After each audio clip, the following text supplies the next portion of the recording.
Avant les guerres, les hommes et les femmes combinaient eux-mêmes leur patrimoine génétique et s'exposaient à de multiples dangers. Les enfants leur appartenaient comme des objets. Ils ne prenaient pas la liberté comme il est d'usage aujourd'hui. C'est ce qui s'appelait une famille. Nous avons beaucoup progressé depuis lors.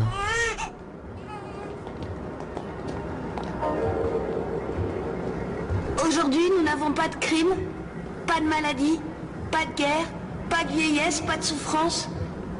Nous sommes génétiquement programmés pour occuper la place dans la société qui nous a été attribuée. Et tout le monde est heureux. Très bien, c'est du bon travail. Je ne comprends pas. Comment est-ce que les enfants étaient décantés dans l'ancien temps? Les enfants n'étaient pas décantés, ils naissaient. L'homme et la femme pratiquaient le sexe, la femme tombait enceinte et ensuite elle accouchait. Comme les animaux? Je sais que c'est difficile à croire. C'était une expérience très douloureuse, dangereuse et extrêmement dégradante. Alors ils avaient peur d'avoir des activités sexuelles? Quelquefois, oui. Quand un homme et une femme voulaient avoir des bébés, ils étaient obligés de se marier. Et l'activité sexuelle n'était tolérée qu'entre ces deux personnes. Pendant combien de temps? Toute leur vie. Vous voulez dire que c'était des pères et des Il mères? n'est pas nécessaire d'utiliser un langage ordurier. L'ancien système encourageait les comportements négatifs. L'envie, la traîtrise, la propriété. Les enfants étaient élevés dans de très mauvaises conditions et ils n'avaient pas de soma pour atténuer leur douleur. La vie était très différente avant les guerres. Il a fallu que le monde soit unifié par un gouvernement rationnel et scientifiquement éclairé pour que nous puissions entrer dans l'ère du progrès. Aujourd'hui, nous vivons dans le luxe, l'harmonie et la sécurité.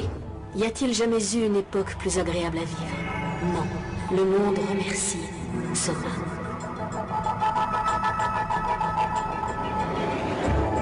Chacun a sa place et un objectif précis. Ainsi, tout le monde est heureux et vit en harmonie. Les alphas, les bêtas, les gammas et les deltas. Tout le monde appartient à tout le monde. Nous devons respecter les deltas, les gammas et les bêtas. Nous sommes tous utiles et je suis fier d'être un alpha. J'aurais détesté être aussi ennuyeux qu'un delta. Suivre des ordres comme un gamma ou surveiller comme un bêta. Nous sommes tous utiles. Nous devons respecter les deltas, les gammas et les bêtas. Nous sommes tous utiles. Je suis fier d'être un alpha. Chacun a sa place et un objectif précis. Ainsi, tout le monde est heureux et vit en harmonie. Les alphas, Ça va aller, prends un peu plus de soma.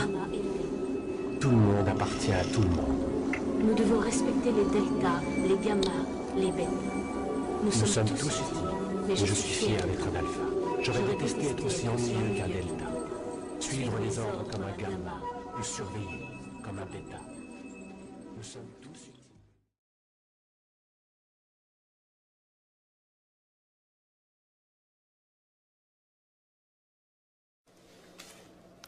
Hundreds of people in the valley say they are hearing voices in their heads. And those voices are being transmitted by microwave or other methods. Well, several viewers asked us to investigate what they call electronic harassment. KMIR 6's Angela Monroe joins us now with what she's discovered. Angela. Electronic harassment, synthetic telepathy, voice-to-skull technology. Chances are you haven't heard of these terms, but after searching the internet, I found dozens of websites dedicated to the phenomenon and several Valley residents who say they're victims.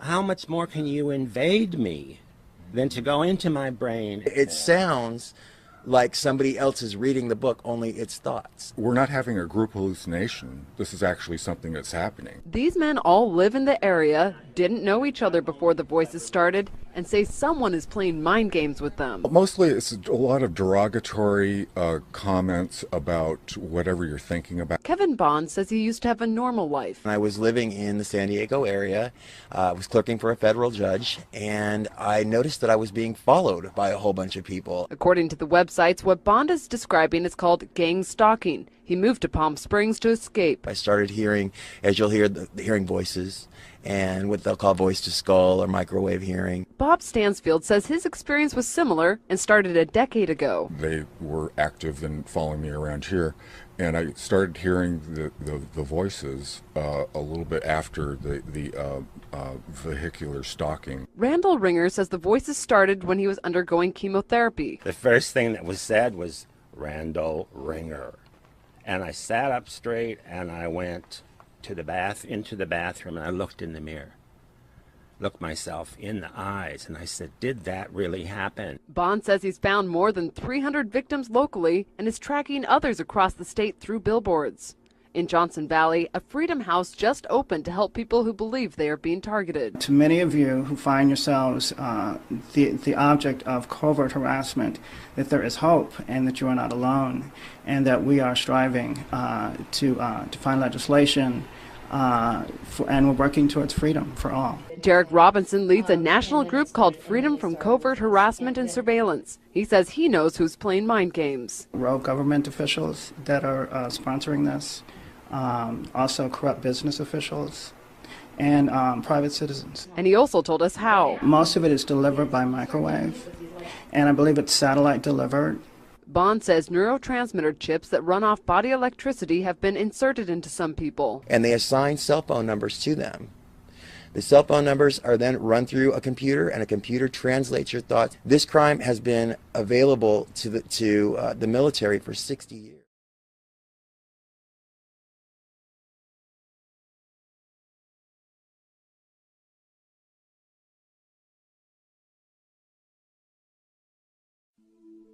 To think something so small can connect you to everything that matters. When your life and all you love are on the line. HealthLink is always with you when every second counts in the emergency room, providing immediate access to your medical records. Because Bob has trouble remembering all his medications. Because I'm in love with my kids' kids.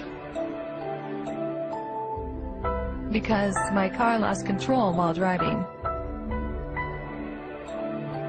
Because now I'm looking out for both of us.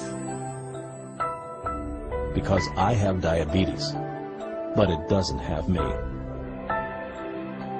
Because I spend my life in the ER trying to save yours.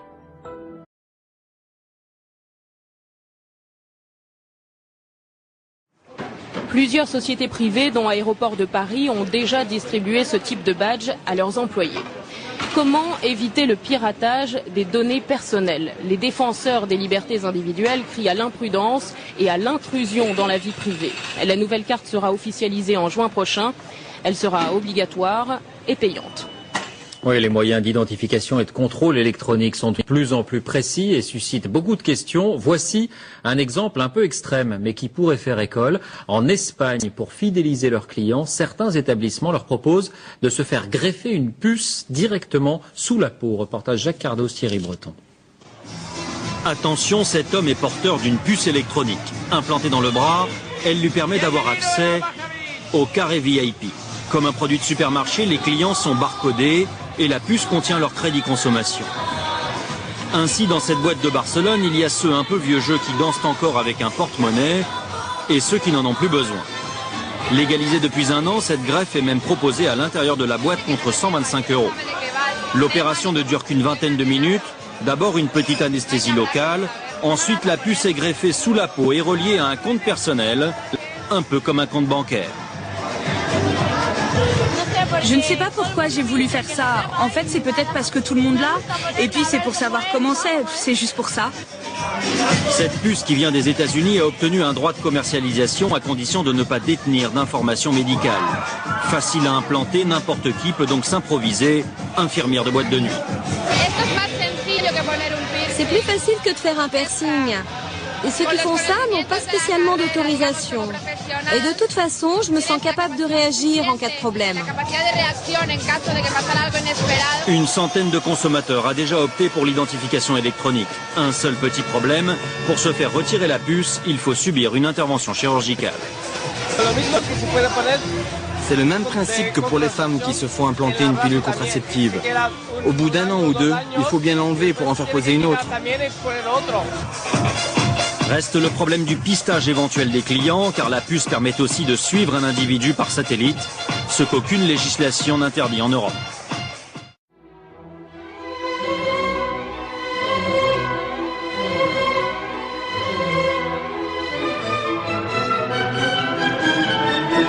Bonjour Jacques Attali. Bonjour. Alors aujourd'hui nous allons parler de l'avenir de la radioidentification, souvent identifiée sous le sigle de RFID. Alors qu'est-ce que c'est? C'est une méthode pour mémoriser et transmettre des données qui sont stockées sur des radioétiquettes composées d'une puce électronique et d'une antenne, qui permet de recevoir et répondre aux requêtes radio émises depuis un émetteur-récepteur. Alors ces radioétiquettes, elles sont introduites dans des produits ou collées sur des objets, mais elles peuvent aussi être implantées dans des organismes vivants. On a le sentiment que c'est quelque chose de très nouveau, alors qu'en fait, ça existe depuis très longtemps. Tout ce qui va être de plus en plus nécessaire à suivre à distance, savoir ce qu'il devient, permettre de connaître l'évolution des produits, les localiser, optimiser les stocks, de façon à ce qu'on ait des stocks minimaux, faire en sorte qu'on sache en permanence où se trouvent ces objets, permettre d'intégrer des processus de production. Oui, on parle d'un enjeu économique majeur dans la traçabilité des produits. Les réductions des coûts sont considérables. En termes de sécurité sanitaire, de pouvoir tracer l'origine des produits agricoles depuis leur conception jusqu'à leur consommation.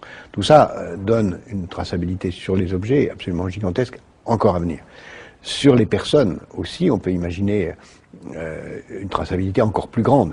Parce que sur les objets on connaît, mais sur les organismes vivants, que ce soit les animaux ou les êtres humains, qui pourront avoir une puce électronique implantée dans le corps. Mais avant de parler de l'implantation des organismes vivants, il faut regarder tout ce qui va se passer aussi sur les moyens de paiement, et sur la surveillance même dans la vie quotidienne de nos enfants ou de nos petits-enfants.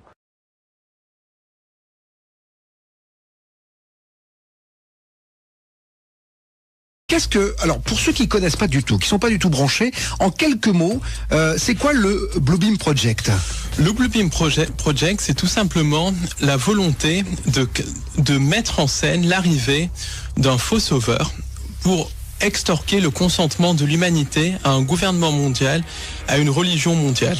Et tout ça sous fond de nouvelles vibrations, de réveil de l'humain. Donc ce nouveau sauveur incorporera à la fois les caractéristiques des sauveurs des différentes religions et des caractéristiques scientistes, sous-entendu faux sauveurs extraterrestres, faux messie et tout ça. Voilà. En général. Alors, qui est derrière, c'est essentiellement des entités sans âme que certains qualifient de reptiliens, que d'autres qualifient de démons, d'autres encore peuvent qualifier de djinns. Ça, c'est en fonction de la religion, du langage, de la religion, de la croyance. Mais c'est essentiellement des entités interdimensionnelles qui n'ont pas d'étincelle divine, des sortes de formes d'intelligence artificielle qui nous manipulent par la peur. Mais alors, attendez, je reprends. J'essaie de comprendre, Paul. Donc, vous me dites qu'aujourd'hui, le projet Bluebeam est donc dirigé par des entités. Mais d'où elles viennent ces entités? C'est quoi, extraterrestres, pas extraterrestres? Elles sont où dans l'univers? C'est des entités qu'on peut qualifier d'extraterrestres parce qu'elles ne sont pas humaines, mais qui essentiellement vivent dans les interunivers. Les interunivers, c'est quoi? C'est des espèces d'espaces qui sont situés à une autre fréquence que la réalité physique, qui ont d'ailleurs été documentées par une physicienne italienne, Giuliana Conforto, dont je vous recommande le livre L'univers organique. Elle les a découverts elle a découvert ces univers parallèles, si vous voulez, par l'intermédiaire de photons, de recherche sur la lumière et tout ça. Et ces univers parallèles, il y a des univers qu'on peut appeler positifs et des univers négatifs qui sont incompatibles avec l'existence d'une vie organique, avec l'existence d'une étincelle divine. Et c'est de là d'où viennent ces entités sans âme, ces entités reptiliennes qu'on peut qualifier de démons dans le langage judéo-chrétien.